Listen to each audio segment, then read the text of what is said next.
a gente. Então, continuando as aulas aqui de neurofisiologia, a gente já viu neurofisiologia da sensibilidade, vamos ver agora então a neurofisiologia motora. Lembrando sempre que leu de referência ao Tratado de Fisiologia Médica do Guyton. Começando aqui então com uma breve introdução. A motricidade somática nos garante a manutenção da postura e locomoção do nosso corpo, da movimentação de suas partes específicas para realizar tarefas manipulativas, como a construção e uso de ferramentas e, finalmente, de expressar nossos pensamentos e sentimentos. Resumo a neurofisiologia da motricidade, a neurofisiologia motora, e a motricidade em si é bastante importante. O sistema motor requer chamadas unidades de trabalho. Quais unidades são essas? A gente tem unidades de planejamento e comando, que são aquelas que idealizam e planejam o movimento, notadamente o córtex motor, mas o planejamento do movimento, como a gente vai ver mais para frente, né, também envolve outras estruturas além do córtex, como o cerebelo e os núcleos da base. Essas mesmas estruturas, cerebelo e núcleos da base, também atuam como unidade de controle, detectando discrepâncias entre o movimento e o planejamento. A gente tem unidades de ordenação, que são aquelas que enviam aos músculos os comandos finais, notadamente os motoneurônios.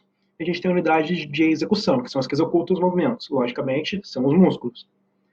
Nessa imagem, a gente tem um esqueminha dessa unidade de trabalho que eu mostrei para vocês, né? O córtex cerebral, o cerebelo e os núcleos da base, que é por meio do tálamo, né? Fazem aqui conexões bilaterais, tanto para o planejamento motor quanto para manutenção e correção dos movimentos. Aqui a gente tem neurônios do tronco encefálico e da medula, que são neurônios motores, e que vão finalmente enviar os comandos aqui dos motoneurônios para os músculos. Falando agora da medula, a gente vai comentar a respeito das funções motoras da medula. A substância cinzenta da medula espinal é a área integrativa para reflexos espinais. A gente tem uma imagem aqui do livro do Guyton, que a gente consegue ver uma porção aqui do H medular. A gente vê claramente aqui fibras sensoriais entrando pelo corno dorsal da medula espinal. E a gente consegue perceber que a maioria dessas fibras sensoriais faz sinapse não diretamente com neurônios motores, que são esses aqui do corno ventral, mas sim com interneurônios. A gente também vê aqui essa manchinha rosinha aqui, que seria a região de projeção do trato córtico espinal. O trato córtico espinal, como o nome indica, ele vem lá do córtex cerebral e para na medula espinal. Esse trato conduz movimentos voluntários, movimentos idealizados pelo córtex e que vão ser efetuados ali pelos músculos por meio dos comandos dos neurônios motores. A gente percebe que a imensa maioria das fibras que vão iniciar comandos dos neurônios motores, elas não chegam diretamente, elas passam por interneurônios. A maioria dos neurônios medulares são de 3 tipos. Neurônios relé sensoriais, que a gente já viu na aula de sensibilidade, que são mais ou menos interneurônios sensitivos. A gente tem neurônios motores anteriores, que são esses daqui, certo? Que vão ter o corpo celular aqui no corno ventral do H medular. E a gente também tem os interneurônios, que são todos esses neurônios aqui que eu comentei com vocês. E os neurônios sensitivos? A gente conta como neurônios dentro da medula aqueles que têm corpo celular dentro da medula. O corpo celular dos neurônios sensitivos, só para lembrar, ele fica localizado fora da medula, em uma região que não está mostrada aqui, mas que é chamada de gânglio sensitivo, ou gânglio sensorial. Então, a gente já falou de quais são os 3 tipos de neurônios que tem na medula. Os relés sensoriais foram comentados nas aulas de sensibilidade. A gente vai começar a falar, então, dos neurônios motores anteriores. São os neurônios que chegam até os músculos e executam a sinapse final para a realização do movimento. A gente tem 2 tipos de neurônios motores, neurônios alfa e neurônios gama. Os neurônios motores alfa são do tipo A-alfa. A gente viu essa classificação de tipo de fibras na aula de sensibilidade. Fibras A são mielinizadas e a alfa é o tipo que contém mais mielina, é a que tem maior calibre e a que é mais mielinizada. Por consequência, é que transmite impulsos mais rapidamente, com velocidades que chegam perto de 120 metros por segundo. Inervam muitas fibras musculares esqueléticas extrafusais. Fibras musculares esqueléticas são fibras dos músculos e esse termo extrafusais faz referência ao fuso muscular, um órgão sensitivo de dentro dos músculos que a gente vai abordar um pouco mais para frente. mas por hora entendam como fibras musculares esqueléticas extrafusais, fibras musculares normais, certo? E o neurônio alfa, ele vai inervar um grande número de fibras musculares, né? Esse número varia de 3 a 100, mas geralmente é o número mais próximo de 100. Esse conjunto da fibra motora alfa com os diversos neurônios, com as diversas fibras musculares que ela inerva, é chamado de placa motora. Além do neurônio motor alfa, a gente tem o neurônio motor gama. Ele é do tipo A gama, se A é mielinizado, e gama quer dizer que ele tem um tipo de mielinização, um calibre de fibra de mielina inferior ao calibre da fibra A alfa, certo? Então ele vai ter uma velocidade de transição mais lenta. E o neurônio motor gama, ele inerva as fibras musculares esqueléticas intrafusais, dentro do fuso muscular. O fuso muscular, que é um órgão sensitivo dos músculos, que a gente vai ver um pouco mais para frente. Então esse esquema aqui mostra para a gente vários neurônios, né? A gente tem neurônios sensitivos e neurônios motores mostrados aqui nesse esquema. A gente vai focar nos neurônios motores. A gente tem aqui o neurônio motor gama, de vermelhinho, que inerva essa porçãozinha aqui dentro do ventre do músculo, que é chamada de fuso muscular. A gente também tem aqui de preto o neurônio motor alfa. O neurônio motor alfa vai inervar aqui uma quantidade de fibras as quais vão ser denominadas em conjunto de placa motora. Então a gente tem aqui o músculo esquelético, e só a título de curiosidade, porque isso aqui vai ser falado mais para frente, a gente tem fibras sensitivas, fibras do tipo 1A, que são fibras aqui do fuso muscular, e fibras do tipo 1B, que são fibras do órgão tendinoso de Golgi, que também é um receptor sensitivo dos músculos e que vai ser falado um pouquinho mais para frente. Falamos de relé sensoriais na aula de sensibilidade, falamos de motoneurônios agora, faltam os interneurônios para a gente fechar os 3 tipos de neurônios dentro da medula. Os interneurônios funcionam aqui na medula com todos aqueles esquemas que a gente viu na aula de sensibilidade, divergência de sinal, convergência de sinal e reverberação.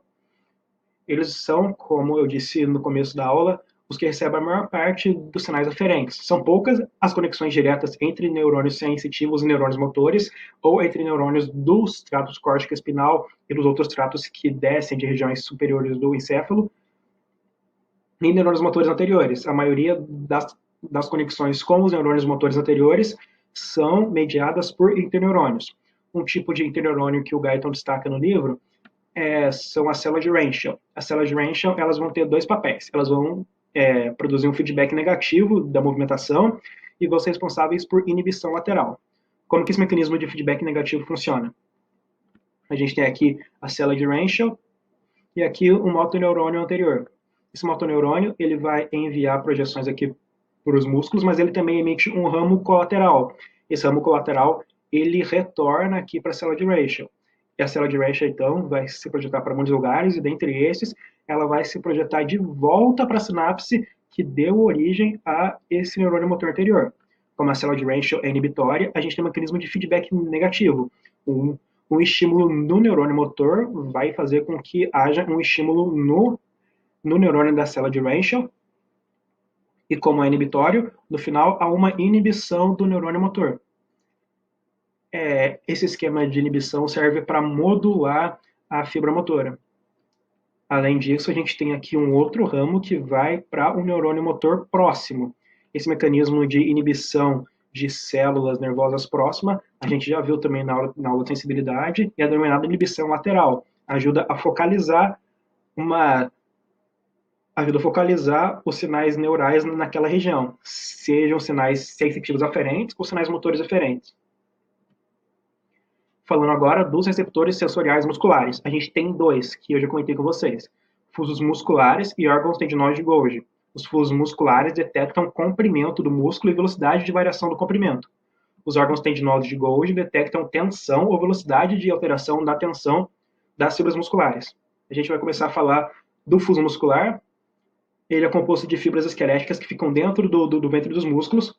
Uma coisa importante é que o centro dessas fibras intrafusais não se contrai. Então, é nesse centro que vão ficar aqui as fibras sensoriais.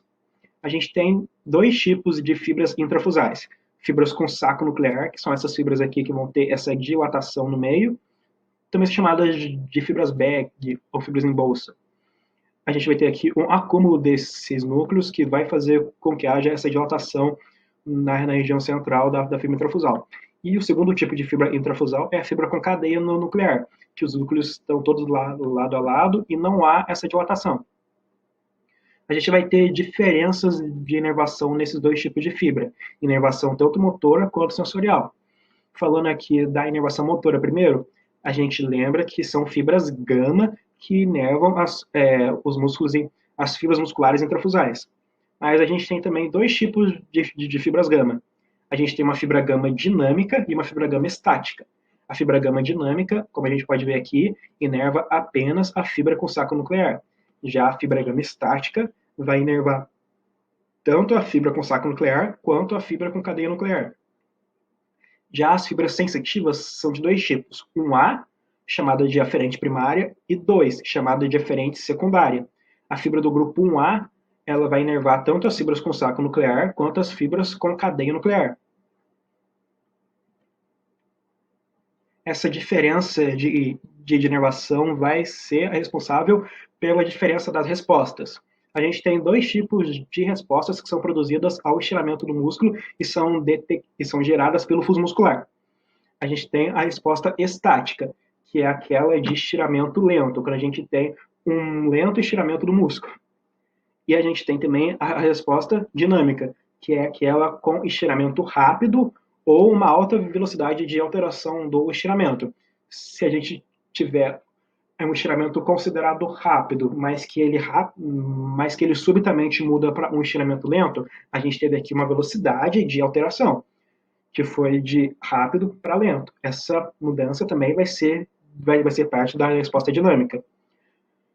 A gente tem influência dos neurônios gama, dos neurônios motores, dos neurônios eferentes nesse tipo de resposta. O neurônio gama dinâmico, como ele inerva fibras com saco nuclear, ele vai aumentar a resposta dinâmica. Lembrando aqui que as fibras com saco nuclear são inervadas pelo grupo 1A, a frente primária. Então, o grupo 1A vai ser responsável por detectar e gerar a resposta dinâmica. Já o gama estático vai inervar fibras em cadeia nuclear e também fibras com saco nuclear, mas nesse caso a alteração da sensibilidade, alteração da resposta da fibra gama dinâmica, da fibra gama estática, vai produzir uma mudança na resposta estática, certo? Vai aumentar a resposta estática sem interferir na resposta dinâmica. E como que isso funciona? Né, a gente tem aqui fibras extrafusais e fibras intrafusais. A movimentação, né, a tentativa, a intenção do cérebro de movimentação vai gerar um estiramento do músculo. Como a gente tem fibras motoras alfa e gama, esse estiramento também vai ocorrer nas fibras intrafusais. As fibras gama vão inervar os músculos, as fibras musculares intrafusais, e as fibras alfa vão inervar as fibras musculares extrafusais. Com essa movimentação das fibras, lembrando aqui que o meio das fibras intrafusais não participa desse movimento, a gente vai ter uma alteração no potencial de ação que vai ser detectado aqui pelas fibras sensoriais. Essa alteração vai gerar aquelas respostas que a gente viu, seja uma resposta dinâmica ou uma resposta estática. E para que essa resposta é importante? Ela é importante, dentre outras razões, para atuar nesse mecanismo que a gente chama de reflexo de estiramento. É simples, um estiramento rápido do músculo, né, vai levar a uma resposta dinâmica. Houve um estiramento rápido do músculo. Ele vai ser detectado pelo fuso muscular, né, e através daquelas fibras 1A, vai ser levado até o corno dorsal da medula espinal e vai fazer uma sinapse diretamente com o nervo motor. Se a gente teve um estiramento muito rápido, a resposta reflexa vai ser uma contração. Esse reflexo é chamado de monossináptico porque a gente tem apenas uma sinapse direta entre a fibra sensorial e a fibra motora. Isso não é o padrão que acontece na maioria dos outros movimentos, sejam eles reflexos ou voluntários. A gente quase sempre tem um interneurônio no meio do caminho. Um exemplo de reflexo de estiramento é o chamado reflexo patelar. Quando eu martelo no tendão patelar, isso vai gerar um estiramento rápido do músculo quadríceps. Esse estiramento é detectado pelo pelo fuso muscular, e dentre, né, as várias aferências que essa fibra sensorial advinda do fuso muscular vai fazer, ela faz duas importantes. A imagem anterior mostrava só uma para a gente, né? Mas na vida real a gente vai ter que ter dois tipos de aferências, porque o músculo não pode se contrair sozinho para realizar o movimento se o músculo antagonista também não relaxar. É isso que essas duas aferências fazem. A primeira, a gente já viu, é uma via monossináptica que vai direto no neurônio motor do músculo que foi afetado, o músculo quadríceps no caso, e causa a contração, como resposta ao estiramento rápido. Mas essa contração também causa, como a gente vê aqui, uma movimentação, né? A gente tem meio que um chute sendo produzido aqui. E para esse movimento ocorrer, a gente tem que ter o relaxamento dos músculos antagonistas. Esse relaxamento é promovido por essa segunda via. A via aferente, a via sensitiva, vai estimular um interneurônio inibitório. Quando a gente estimula o inibitório, a gente promove uma inibição. Essa inibição dos músculos antagonistas vai gerar o relaxamento deles. Com o relaxamento dos antagonistas e a contração dos agonistas, a gente tem um movimento característico do reflexo patelar. Outros tipos de reflexo patelar incluem o reflexo mandibular ou o reflexo mentoniano, que é quando você percute a mandíbula com a boca um pouco aberta e uma pressão da mandíbula para baixo faz com que haja uma contração dos músculos mastigadores aqui, e essa contração reflexa faz com que a mandíbula suba, faz com que a boca feche. E também um outro tipo de reflexo de estiramento é o reflexo de Aquileu, quando a gente percute o tendão de Aquiles. O reflexo de estiramento, além de reagir a um estiramento rápido que seria nocivo, promovendo uma contração reflexa, uma contração defensiva, ele também atua para estabilizar os movimentos. Os sinais referentes que saem da medula, eles não são homogêneos. A gente consegue ver aqui na parte B desse miograma que, que os reflexos que saem da medula, eles geralmente são picos de estimulação, né, que causam contrações muito rápidas, seguidas por vales que vão causar um relaxamento da fibra, seguido por um novo pico de estimulação que causa um estiramento muito rápido. Esse estiramento rápido causado por esses picos de estímulo vai ser contrabalanceado pelo reflexo de estiramento, com contrações reflexas. Essas contrações reflexas vão acabar fazendo com que se gere uma estabilização do movimento. Faz com que o movimento fique mais estável, faz com que a força de contração se estabilize e fique na média daquilo que ocorreria sem o reflexo de estiramento. Esse gráfico aqui mostra, né, a diferença da força de contração quando há um reflexo de estiramento. A gente vê aqui uma certa homogeneidade das forças de contração, e em verde mostra aqui como seria a força de contração de movimento muscular quando não há reflexo de estiramento. Esses picos e vales refletem, como eu disse, os picos e vales dos estímulos que provêm da medula. Falamos do fuso muscular, falo agora do órgão tendinoso de Golgi. Ele é um receptor encapsulado pelo qual passam fibras tendinosas musculares. Ele é estimulado pelo tensionamento do grupo de fibras. Ele tem uma resposta dinâmica e uma resposta estática, assim como o fuso muscular. Então a gente tem aqui uma imagem do órgão tendinoso de Golgi, fibras musculares passando por aqui e fibras sensoriais. Quando há uma tensão extrema no músculo, né, geralmente por conta de contrações, essa tensão extrema é detectada aqui pelas fibras nervosas do órgão tendinoso de Golgi, que caminha isso para o corno dorsal da medula espinal, e essa fibra sensorial faz sinapse com um interneurônio inibitório. Estimulando o interneurônio inibitório, ocorre uma inibição do neurônio motor anterior. Essa inibição causa um relaxamento das fibras musculares. Esse reflexo é chamado de reflexo miotático inverso. É inverso por quê? Porque ele vai promover um relaxamento em resposta a uma contração excessiva. O reflexo de estiramento é também chamado de reflexo miotático, que a gente viu que envolve o fuso muscular. Esse reflexo envolve uma contração em resposta a um estiramento excessivo. Portanto, esses dois reflexos têm uma ação contrária. Por isso, o reflexo miotático, aquele que envolve o fuso muscular, e reflexo miotático inverso, aquele que envolve o órgão tendinoso de Golgi. Falamos de reflexo miotático inverso, a gente vai falar agora de reflexos de retirada. Eles são provocados mais fortemente pelas estimulações dolorosas. E como que eles ocorrem?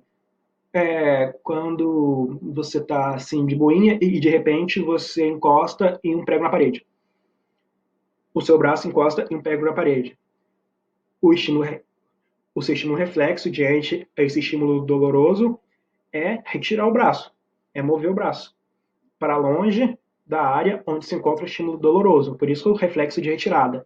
Ele também é chamado de reflexo flexor, dependendo de qual parte do corpo é afetada. Por exemplo, se há um estímulo nocivo, um estímulo doloroso na região da palma da mão, a resposta de retirada vai ser a flexão do braço, a flexão do antebraço. Por isso o termo também é chamado de reflexo flexor. Esse reflexo flexor envolve circuitos divergentes, porque na imensa maioria das vezes a movimentação para se sair da área de alcance do estímulo doloroso envolve mais de um músculo, envolve reflexos inibitórios, porque essa ação de vários músculos com certeza não é toda estimulatória, há também músculos antagonistas que precisam ser inibidos, e também envolve circuitos reverberantes que produzem a pós-descarga. Antes de falar da pós-descarga, só mostrar aqui. No caso do reflexo flexor do antebraço, a gente vai ter um músculo agonista sendo excitado, o músculo bíceps, e aqui o músculo tríceps sendo inibido. Então, por isso envolve circuitos divergentes e circuitos inibitórios. Os circuitos reverberantes ficam responsáveis pelo pós-descarga. Pós-descarga é um período de tempo variável que envolve o retorno da taxa de contração flexora aos níveis basais. Aqui nesse miograma a gente tem mostrando uma contração flexora basal, e daí quando há o início do estímulo nocivo, a gente tem a contração flexora do reflexo de retirada. Ela atinge um pico e depois vai caindo no período que a gente chama de fadiga, e depois ela volta para as taxas basais. Esse retorno pode ser muito rápido ou pode ser mais demorado. Esse período mais demorado de retorno é chamado de pós-descarga e ele ocorre graças a circuitos reverberantes que a gente já viu na aula de sensibilidade. Esse momento de pós-descarga visa manter a região que foi lesada mais tempo longe do estímulo nocivo. Então, falando agora do quarto reflexo medular, o reflexo extensor cruzado. Ele ocorre em duas situações, basicamente. Existem mais, mas o Guyton fala só de duas delas. A primeira tem a ver com o reflexo que a gente viu agora há pouco, que é o reflexo de retirada. 0,2 a 0,5 segundos após o estímulo provocar reflexo flexor num determinado membro, o membro oposto começa a se estender. E por que ele se estende? Essa extensão move áreas maiores do corpo para longe do objeto que causa estímulo nocivo. Certo? Então a gente consegue ver aqui nesse miograma. A gente tem o estímulo doloroso sendo iniciado no membro contralateral e depois de um certo tempo, né, a gente vai ter o começo da extensão desse membro aqui. Esse tempo, né, esse delay entre o início do estímulo doloroso e o início do reflexo tensor cruzado tem a ver com a quantidade de neurônios que estão envolvidos no processo de contração extensora do reflexo tensor cruzado. Ele vai ter um período maior de pós-descarga porque ele vai manter mais tempo o corpo todo longe do estímulo nocivo. E essa pós-descarga ela é sustentada, obviamente, por circuitos reverberantes. Outro exemplo de situação que ocorre, reflexão tensor cruzado, é quando você flete uma de suas pernas e tem que suportar todo o peso corporal na outra. Há uma flexão aqui, então, dos músculos de uma das pernas e extensão do músculo da outra perna para sustentar todo o peso. A gente tem casos de inibição e inervação recíprocas. Inervação e inibição que acontecem dentro de um mesmo período de tempo. Por exemplo, vamos supor que no seu braço esquerdo é colocada uma agulha. você sente uma pontada de uma agulha. Você, por causa do reflexo de retirada, vai desenvolver uma contração flexora, certo? Então, essa contração flexora atinge um pico e depois ela vai caindo por causa do processo de fadiga. Só que no meio do processo de contração flexora no seu braço esquerdo, a gente tem um outro estímulo doloroso, só que mais forte, no seu braço direito. Enquanto isso, o estímulo nocivo do seu braço esquerdo continua. Só que como o estímulo do braço direito é maior, isso vai fazer com que haja uma resposta de extensão cruzada no seu braço esquerdo. É o que está mostrando aqui. A gente tem uma queda da contração. A gente ainda mantém um grau de contração, né, já que a gente vai ter o estímulo primário ainda sendo efetuado, só que essa queda de contração vai ser consequência do reflexo extensor cruzado. Quando o estímulo inibitório mais nocivo do braço direito é retirado, o reflexo de retirada, o reflexo flexor volta à normalidade no seu braço esquerdo e dura até o fim do estímulo doloroso. Esse é um exemplo de inibição e inervação recíprocas. Falo agora de reflexos posturais. Um desses reflexos é o suporte positivo, como está mostrado aqui nessa imagem. Quando você faz pressão na planta do pé de uma criança que ainda não consegue andar, os músculos da perna são enrijecidos para tentar manter o corpo em pé. E isso é um reflexo bastante presente em diversas categorias de mamíferos e tudo mais. E está presente aqui em recém-nascido, como a gente consegue ver aqui nessa imagem. O médico segura o bebê e faz com que os pés dele tenham uma pressão na planta. Essa pressão na planta vai causar um enrijecimento dos músculos da perna para tentar manter o bebê em pé, né? Só que ele não é capaz de se manter em pé, portanto ele cai. A gente tem reflexo de endireitamento, que também são um tipo de reflexo postural relacionado a tentar manter o corpo ereto, a tentar manter o corpo numa postura em pé. A gente tem agora o reflexo para começar passos, que é um reflexo de movimento de passo rítmico de um só membro. São aqueles reflexos também presentes nesse tipo de situação em que quando você segura a criança e faz o reflexo de suporte positivo, dependendo do estágio de desenvolvimento neuronal que ela se encontra, ela vai começar a tentar dar passos. Esses passos são reflexos, fruto do reflexo de movimento de passo rítmico. Certo? E depois o andar, ele é finalizado, ele é consolidado com esse reflexo acontecendo nas duas pernas, no caso de seres humanos, que são bípedes. Em seres quadrúpedes, em animais quadrúpedes, a gente tem um reflexo de passeamento diagonal dos quatro membros, também chamado de reflexo de marcação de tempo, em que os membros se movem diagonalmente, por exemplo, a pata dianteira esquerda com a pata traseira direita. Um outro tipo de reflexo em quadrúpedes é o reflexo de galope, em que a gente vai ter, em vez daquele esquema diagonal de acionamento dos membros, a gente vai ter um esquema lateral. Primeiro os dois membros da frente, depois os dois membros de trás, e assim vai indo, para gerar o galope. A gente tem espasmos musculares que são provocados por reflexos. O Gaito cita 3 exemplos. Primeiro, de um osso quebrado, quando estímulos dolorosos levam à contração tônica de músculos circunjacentes, de músculos próximos à área quebrada, à área lesada. Esses estímulos visam proteger a área lesada de maiores danos, mas acabam também gerando mais dor. A gente tem espasmo do músculo abdominal em pessoas com peritonite.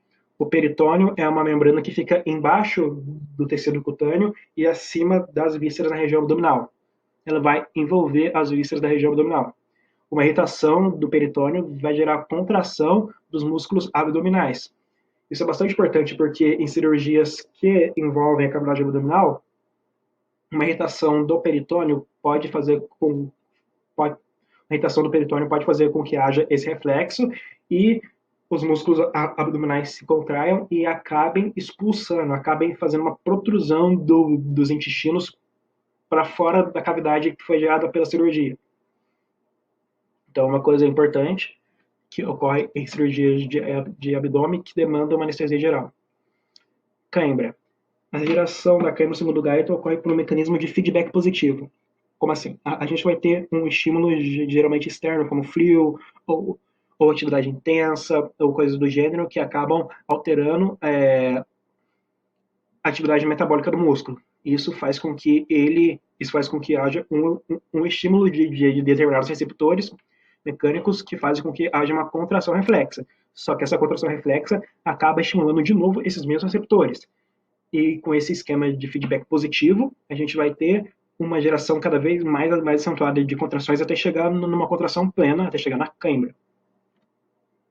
Falamos da medula, falamos dos reflexos medulares, dos reflexos espinais, dos reflexos posturais movidos com a medula, e vamos falar agora do controle da função motora pelo córtex cerebral. A maioria dos movimentos voluntários iniciados pelo córtex é produzido pela ativação de padrões funcionais armazenados em estruturas inferiores. Como a gente viu no caso dos reflexos relacionados ao andar, a movimentação de andar é reflexa, ela está armazenada em padrões funcionais na medula. Acontece que voluntariamente esse estímulo para andar depende de sinais vindos do córtex. Em animais em que a medula ali no nível do tronco cefálico foi seccionado, esses reflexos de andar podem ser gerados por situações que levam a quadros parecidos com aqueles que a gente viu falando lá de reflexos posturais. E esse estímulo faz com que também haja uma ativação desses padrões funcionais armazenados em estruturas inferiores. Lógico, é que isso depende da qualidade da lesão, isso depende do tipo do estímulo. Mas isso reforça para a gente que o córtex ele não gera esses movimentos ritmos como passo, ele apenas ordena que sejam efetuados. Mas a característica, o plano de funcionamento desses movimentos ritmos está na medula. Entretanto, para alguns tipos de movimentos, há uma via quase direta. A gente quase não tem movimentos reflexos fazendo atividades de movimentos finos. Por exemplo, os movimentos de escrever ou digitar, que dependem de uma coordenação motora fina. As áreas corticais envolvidas com o controle da função motora são o córtex motor primário, a área pré-motora e a área motora suplementar. Aqui a gente tem uma imagem das áreas corticais envolvidas com a motricidade. Aqui de azul a gente tem as áreas sensitivas, né? Aqui em 3, 2 e 1 a área somática 1, a área sensitiva primária, que fica aqui depois do sulco central, no giro pós-central. Antes do sulco central, entre o sulco pré-central e o sulco central, fica o giro pré-central, onde está localizado o córtex motor primário. Aqui de vermelho a gente tem outras áreas motoras marcadas, como a área motora suplementar e a área premotora. A gente consegue ver aqui nesse desenho o nome de diversas partes do nosso corpo escritas aqui na área do córtex motor primário. Se vocês bem se lembram da aula de sensibilidade, a gente tinha uma somatotopia das partes do corpo dentro do córtex sensitivo primário. Cada parte da superfície do córtex é responsável pela sensibilidade de uma parte do corpo. Isso também acontece aqui. A gente tem essa distribuição das áreas do corpo dentro do córtex motor primário. A gente tem que dar um destaque aqui bastante evidente para a mão e para as áreas relacionadas à fala, à vocalização. A gente vê que uma área desproporcionalmente grande é dedicada à mão, por conta dos movimentos finos que podem ser realizados pela mão.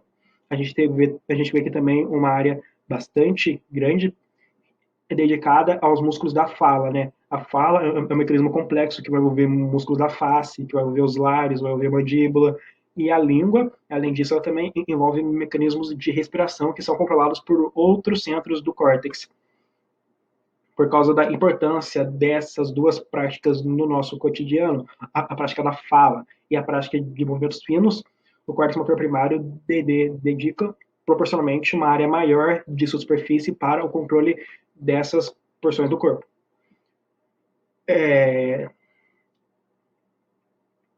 Essas estruturas anormalmente grandes, desproporcionalmente grandes, compõem o homúnculo de Penfield. A gente já viu o homúnculo de Penfield sensorial na aula de sensibilidade, e esse aqui seria o homúnculo de Penfield motor. Falamos da área motora primária, agora vamos falar da área premotora e da área motora suplementar. Elas também apresentam um tipo de organização topográfica, a correspondência entre áreas desses córtices e áreas do corpo, só que essa correspondência é mais desorganizada. Sinais neurais vindos dessa área causam padrões mais complexos de movimentos. Por que isso? Porque o córtex motor primário é o que a gente chama de área de projeção, é de onde os impulsos saem, de onde os comandos saem, de onde saem tratos importantes como o córtex espinhal, que a gente vai ver. Só que o planejamento do movimento voluntário é executado por outras áreas que não são o córtex motor primário, que envolvem, né, a área premotora e a área motora suplementar e outras áreas do córtex, que são chamadas de conjunto de áreas de associação, e também envolvem áreas fora do córtex, como o cerebelo e os gânglios da base. Então, como eu disse, o planejamento motor, o plano motor é elaborado por essas áreas junto com outras áreas dentro do córtex e fora do córtex. Neurônios importantes dessas áreas são os neurônios espelho. Neurônios espelho são importantes para a aprendizagem por repetição. Eles transformam representações sensoriais de ações em representações motoras das mesmas ações. Por exemplo, quando você vê alguém tendo uma cambalhota e você tenta imitar, você primeiro tem uma representação sensorial da cambalhota, a imagem da cambalhota na sua mente. Com a ação dos neurônios espelho e também de vários outros neurônios, de vários outros mecanismos que a gente vai falar mais para frente, a gente vai tentar representar essa imagem que a gente tem em um ato motor. Esse processo de transição de uma prestação sensorial de ação para uma ação de verdade envolve neurônios de espelho que são mudantes nas áreas premotora e motora suplementar. A gente tem áreas motoras especializadas, áreas do córtex que são especializadas em controlar certos tipos de movimentos. Uma dessas áreas, das mais importantes, é a área de Broca. Ela está envolvida com a formação de palavras. Né? A vocalização é uma parte complexa, né? Tanto que a área de Broca está aqui próxima da grande área do córtex motor primário, que é dedicada à vocalização. E ela é importante para a parte mecânica da fala, para a parte de coordenar a respiração, o movimento de músculos faciais, o movimento dos lábios, o movimento da língua. Ela funciona em conjunto com outras áreas aqui que ficam no lobo parietal e no lobo temporal, chamadas em conjunto de área de Wernicke. A área de Wernicke é responsável pela escolha das palavras. Lesões nessas duas áreas são chamadas de afasias. A gente tem, então, dois tipos distintos de afasia. A afasia de Broca é aquela em que o indivíduo sabe o que ele tem que falar, tipo, o indivíduo consegue projetar na mente dele o que ele quer dizer, só que ele não consegue dizer porque a parte que vai articular os músculos para projetar a vocalização está falha, a afasia de Broca. Então a gente tem uma outra afasia chamada de afasia de Wernicke. Essa afasia de Wernicke envolve as áreas encefálicas relacionadas ao planejamento da fala. Então a gente vai ter que pessoas com lesões nessa área também são incapazes de falar, mas não porque haja um problema na porção motora da fala, não porque haja um problema na articulação dos músculos envolvidos na fala, mas sim porque há um problema da pessoa escolher palavras, há um problema da pessoa interpretar o sentido da linguagem. Outras áreas motoras especializadas menos importantes são as áreas dos movimentos oculares contralaterais e áreas de rotação da cabeça, né, que são bastante importantes para que a gente tenha um movimento voluntário dos olhos, né, para ampliar o nosso campo visual. E com lesão e a lesão dessas áreas vai fazer com que os movimentos sejam apenas reflexos. Vai fazer com que os movimentos dos olhos sejam apenas reflexos. E sofre influência da área de fixação dos olhos aqui próxima da região occipital. A gente tem a área de habilidades manuais, próxima aqui, né, das regiões envolvidas com a mão, o braço, o polegar, e que são áreas que, como o nome indica, controlam habilidades manuais. A gente vai falar agora dos tratos que partem do córtex ou de regiões encefálicas superiores e terminam na medula para controlar os movimentos. O principal desses tratos é o trato córtico-espinal. Ele é a via de saída mais importante do córtex motor. A gente tem aqui o esqueminha do movimento dele, do fluxo dele, do trajeto dele. ele sai aqui do córtex motor, ele passa por dentro dessa área de substância branca aqui, entre os núcleos da base e os ventrículos laterais, chamado de ramo posterior, chamado de cápsula interna. Eles vão descendo aqui pelo tronco cefálico. Uma coisa importante que acontece aqui na altura das pirâmides bulbares. As pirâmides bulbares são estruturas que ficam logo no começo do bulbo, ali naquela divisão entre o bulbo e a ponte. Na altura das pirâmides bulbares, uma parte das fibras decursa para o lado oposto. Decursar é cruzar para o outro lado, fazendo essa diagonal aqui. Como a gente consegue ver aqui. Essas fibras que vão para o outro lado são chamadas a partir de então de trato córtico espinal lateral. A gente tem, entretanto, fibras que continuam medialmente, são chamadas de trato córtico espinal ventral. Essas fibras, apesar de não cruzarem na altura das pirâmides, acabam, a maioria delas, cruzando em outras regiões da medula mais alta, da medula cervical e torácica. Esses dois tratos córtico-espinais vão controlar movimentos diferentes. O trato córtico-espinal lateral influencia os motoneurônios contralaterais, né? E por que contralaterais? Por causa aqui desse cruzamento na altura das pirâmides bulbares. Influencia esses motoneurônios que controlam músculos distais dos membros, envolvido, portanto, em movimentos finos das mãos. Já o trato córtico-espinal ventral, ele tem projeção bilateral. Por que bilateral? Porque parte das fibras dele vai cruzar ali na altura da medula cervical, mas mais parte vai continuar do mesmo lado, parte vai continuar homolateral. Por isso, projeção bilateral. Influencia motoneurônios que controlam músculos axiais e proximais dos membros. A gente já viu a principal via eferente do córtex motor, que é o trato córtex espinal, e agora a gente vai falar das vias aferentes que chegam ao córtex motor. O córtex motor depende de várias informações externas para planejar os movimentos. A gente tem fibras subcorticais que chegam de outras regiões do córtex cerebral homolateral, por exemplo, a área de Broca e a área de Verne, que ficam geralmente do lado esquerdo do cérebro. Então, essas áreas mandam informações para o córtex motor homolateral. E essas informações vão compor a primeira categoria de vias aferentes que a gente disse aqui. Entretanto, essas áreas, como estão de um lado só, de um hemisfério só do cérebro, elas têm que enviar também informações para áreas do outro hemisfério. E elas enviam essas informações através de fibras que passam pelo corpo caloso. O corpo caloso é uma estrutura que une os dois hemisférios abaixo do sulco longitudinal. Então, é isso.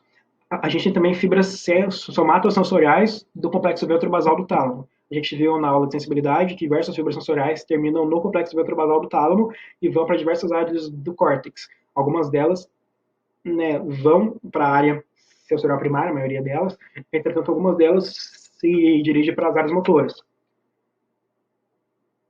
A gente tem também tratos dos núcleos ventrobasal e ventroanterior do tálamo, que recebem sinais do cerebelo e dos núcleos da base. O cerebelo e os núcleos da base vão estar envolvidos no controle do movimento, que a gente vai ver mais para frente. E eles fazem isso enviando sinais ao córtex motor por intermédio do tálamo, em particular por esses núcleos do tálamo que a gente viu aqui, ventrobasal e ventroanterior. E a gente tem também fibras dos núcleos intralaminares do tálamo, que servem para controlar o grau de excitabilidade do córtex. A gente tem outras fibras eferentes, não do córtex agora, não somente do córtex agora, mas que também saem de outras regiões. A gente tem, então, fibras que saem aqui do córtex motor e vão para essa região aqui do mesencéfalo chamada de núcleo rubro. Núcleo rubro do mesencéfalo. O mesencéfalo também recebe projeções aqui dos núcleos interpósito e denteado do cerebelo, e do núcleo rubro vai partir um importante trato chamado de trato rubro-espinal. Esse trato vai terminar nos interneurônios das áreas intermediárias da substância cinzenta e, em menor grau, em neurônios motores do corpo ventral. Né, como acontece com todo o trato que chega até a medula, a imensa maioria das fibras que chegam até a medula terminam em interneurônios, mas algumas terminam diretamente em motoneurônios. Qual que é a função desse trato córtico rubro-espinal? ele estimulado gera movimento muito menos desenvolvido que aqueles iniciados pelo córtex motor. Ele atua como rota acessória para a transmissão de sinais discretos. Ele compõe junto à cortex espinal o sistema motor lateral da medula. Então, em resumo, o trato rubroespinal é um tipo de trato córtico espinal, por assim dizer, assim, numa generalização bem superficial, só que ele é menos usado, né? Esse trato é menos desenvolvido em seres humanos, mas ele é bastante importante em mamíferos inferiores, em animais inferiores. Uma curiosidade é que a gente também tem uma representação somatográfica das diversas partes do corpo dentro do núcleo rubro, dentro da parte magnocelular do núcleo rubro, que é de onde parte o trato córtico espinhal, que é de onde parte o trato rubro-espinal. Desculpa, gente. Mas, claro, essa representação fica muito aquém daquela representação que existe no córtex motor primário. O córtex, seja ele motor ou sensorial, ele tem camadas. Geralmente, as camadas do córtex são 6. Eu falo geralmente porque isso varia de acordo com cada porção do córtex. As 6 camadas são camada molecular, a mais externa, camada granular externa, é aquela que tem células granulares, que tem neurônios granulares. Camada piramidal externa é aquela que tem neurônios piramidais, aqui em formato de triângulo. Camada granular interna também com neurônios granulares. Camada piramidal interna também com células piramidais. E a camada fusiforme, com células fusiformes. Os neurônios do córtex motor também estão dispostos em colunas verticais. A gente já viu essas colunas na aula de sensibilidade e elas também existem aqui. Cada coluna estimula um grupo sinérgico de músculos ou um músculo. O grupo sinérgico de músculos é um grupo que vai ter uma conexão bastante intensa para realizar um dado movimento. E cada camada dessa coluna do córtex vai ter uma função. A camada 5 é a camada de origem das fibras córtico-espinais e também das fibras córtico-rubrais. É a camada de saída das eferências do córtex motor. As camadas 2 e 4 recebem as aferências, que vêm de todos aqueles lugares que eu falei para vocês quando eu falei de aferências do córtex motor. A camada 6 é a camada de origem das fibras que se comunicam com outras regiões do córtex.